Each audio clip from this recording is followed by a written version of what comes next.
Hi, my name is Dr. Charles, and the pretty lady next to me is one of my favorite patients, Lori. And between us is my dog, Dolce.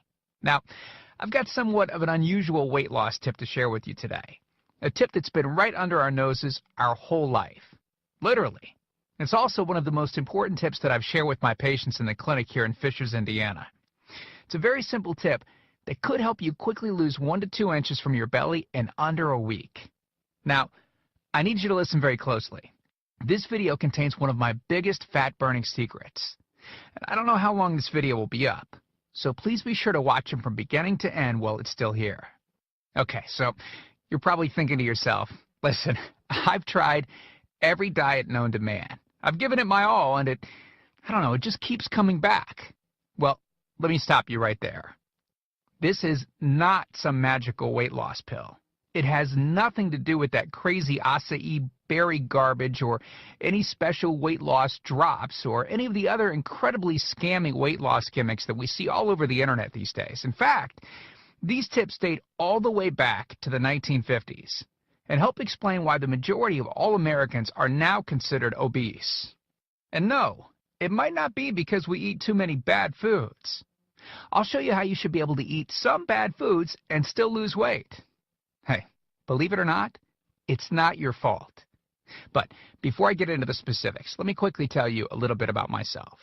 First of all, I'm a board-certified chiropractic physician, certified wellness practitioner, certified advanced nutritionist, speaker, author, have helped thousands worldwide.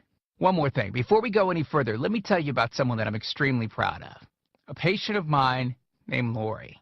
Now, she was your typical working mom with 3 children to take care of. Yes, I said 3. Lori was my guinea pig at the beginning and helped me create this program. Now, she comes from a very poor line of genetics, obesity, diabetes, heart disease, etc. So I thought if this program worked for her, it might be able to help anyone. This one specific tip that I'm about to share with you helped Lori lose 2 inches from her belly, lose 8 pounds in only 9 days, lose 2 inches from each thigh, lose 3/4 of an inch from each arm, drop 3 dress sizes. At the age of 30, she now wears a smaller dress than she did in high school. Now, I know you're probably skeptical, and I don't blame you. I mean, it sounds like something so dramatic that it must be torn from one of those supermarket tabloids, right? But it isn't. Lori ultimately lost a whopping 90 pounds of fat and dropped 16 dress sizes. 16! Lori went from this, 210 pounds, which, by the way, is the weight that she couldn't get rid of after her last pregnancy, to this, 120 pounds. And she achieved all of this without counting calories, without starving herself, without killing herself at the gym, all while still eating all the foods that she likes, like raspberry cheesecake ice cream, which she absolutely refused to give up. Her friends are jealous, and acquaintances can't believe that she's ever even been pregnant. Listen, when it comes to weight loss, unfortunately, women get the short end of the stick. It's definitely harder for women to lose weight. In fact, women have been hardwired to not lose weight. And no matter how cheesy what I'm about to tell you sounds, it all makes perfect sense if we stop and think about it. Let me explain. It all stems back to the hunter-gatherer days of our ancestors.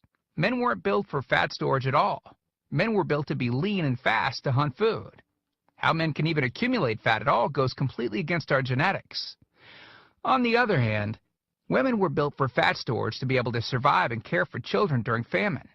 Their essential minimal fat stores are many times higher than men. Women were built to accumulate as much fat as possible and to not lose those accumulations for childbirth, milk production, and child rearing.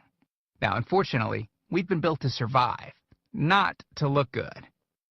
Women have a couple of major fat-storing roadblocks that hold them back. First of all, women's fat cells are bigger and have more fat-storing enzymes in them. Men's fat cells have more